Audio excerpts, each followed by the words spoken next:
Hi, Matt with eTrailer.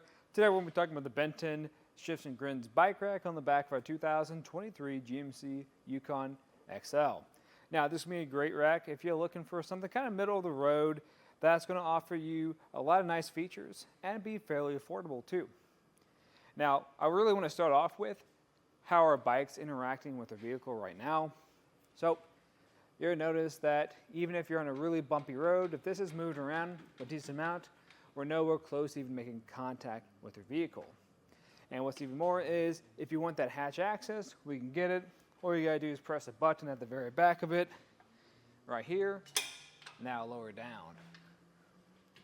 And with that lowered down, you can see we will get fairly close to our rack, right at the pedal point, and pretty close to the handles for the most part, but still plenty of room there.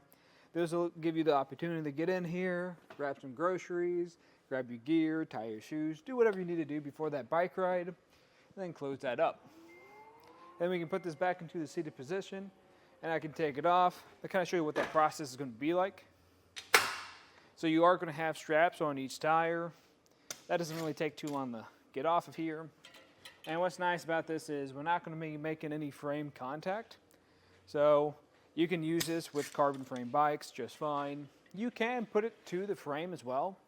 I'll move it from the tire at the moment right over here instead.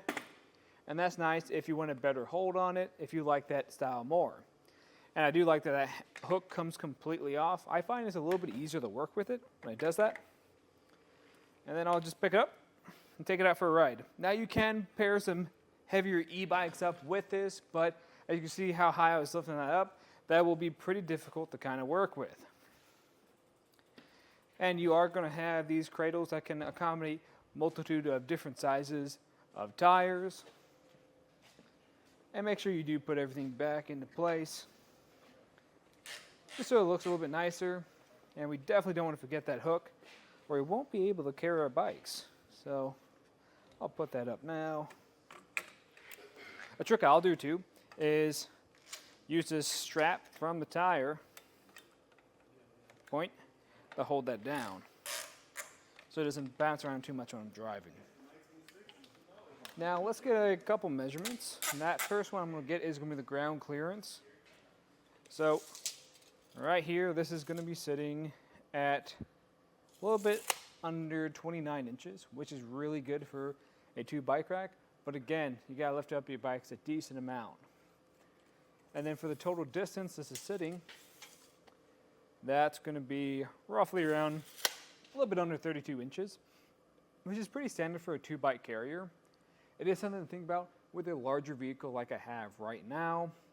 If you're in any tight space like a parking spot or a garage, this is going to take up a lot of room.